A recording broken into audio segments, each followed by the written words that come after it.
Good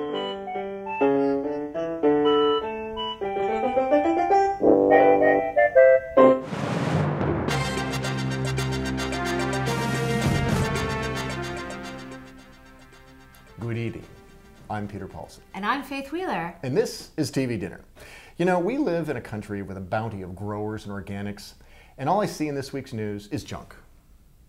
Junk. That's right, junk. According to The Atlantic, the average American consumes 85 pounds of fats and oils, 110 pounds of red meat, and, drumroll, 42 pounds of high fructose corn syrup annually. I don't know where they're getting all this corn syrup. I mean, 42 pounds? That's practically a pound of corn syrup every week. Or about 6 newborns. 42 pounds. Or about an enormous gummy bear, bigger than all those newborns. A high fructose corn syrup gummy bear.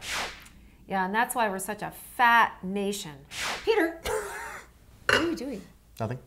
You're supposed to be drinking after we tape? No wine until after we tape. It's not wine. It's vodka. Well, actually, it's wine and vodka. It's a 60%, 40% blend of Absolut vodka and Sauvignon Blanc. It's that Absolut tune. I think it's a little off tune. And now for our man on the street, let's go to Joel. So we're here to find out what kind of people would drink this combination. Let's look. Excuse me, miss, do you mind if I ask you a question or two? Do you mind if I ask you a question or two? No. Would you serve it to somebody else at your house? If they wanted it, yeah. Would you? I'll serve crack to somebody at my house if they wanted it. You know. Does it sound good or does it sound kind of crazy? No, it doesn't sound crazy. It would be nice on a cold day. Nice on a cold day. Yeah. Okay, vodka kind of nauseates me. I heard the Coke and wine goes well together. Okay, so what's the problem? We're gonna put the two of them together in a cocktail. I love the idea. Can I taste it? You can't taste it Why today, no, not? not on the street. But would you drink that? I would try it. You would try it? I would try it. Would you drink it with food or just like on rocks or something? Both ways. But with an umbrella? No. You wouldn't? So you'd have the umbrella over your head and then the cocktail in your hands? No, I'd probably throw the umbrella in the garbage and drink the cocktail. Excellent. See y'all later. Bye. Yeah, you got it. He found the audience, boys and girls. Absolute, you should be very impressed. We figured out who will drink your vodka, and you know who's going to drink it? Funny-looking toothless men with parasols and shmen. Yep, there we go. You know what else is something? Food coloring. They've done a new study, and I cannot believe this, that food coloring, remember there used to be like red dye number 2? Yes, it was in those little cherries. It's gone. Now, red dye number 40 is known to cause ADHD. Now, when I grew up, there was no ADHD. We were all just... Hyper kids. Exactly. But now they label everything. So ADHD is caused by red dye number 40. In fact, it's gotten so bad. And this dye, by the way, it's in Fruit Loops, and it's in nice little innocent things like granola bars and grapefruit juice. Which is not fair because everyone sits there and eats grapefruit juice and granola bars and thinks they're being healthy. Well, the children eating it are getting crazy. And so in Europe, the European Parliament is starting to put warning signs on anything that has red dye 40 in it. Pretty soon we're going to have more warning signs than we do the actual ingredients. And you're right. That is true. Sickening. It is. Those pesky scientists. I mean, have you heard the study they've done on popcorn?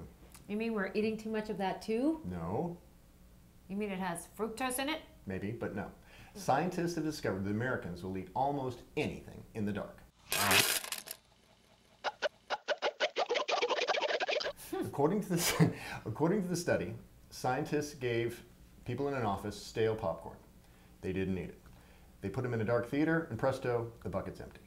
Well, gosh, people will eat anything in the dark theater.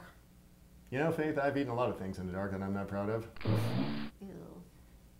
And now more from our quirky critic. Oh, hey, hi. Hi, I'm Sarah Mitchell, food critic, I guess. And we're here at Off the Grid. It is blazing hot out here. Very unusual San Francisco thing happening. So you got all these people out here taking advantage of this blazo San Francisco weather. So it's kind of exciting. And you know what hot weather makes me want? A hamburger. Should we stand in line? Curry burger, maybe? No. Do you have burgers? No burgers. No burgers. Do you have a burger? I just get a burger. I I just really, really want a Kobe beef burger. Do you have a burger? No burger. Can I give you a suggestion? Yeah. You know, wrap it between 2 lettuce leaves or bok choy leaves like a sandwich. I'm getting a burger. They don't offer a burger. There's no burger up here, but I am getting a burger. Thank you.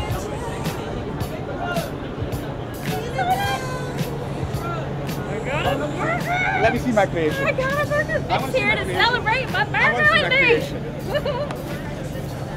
Oh, that looks good though. It's not a sandwich.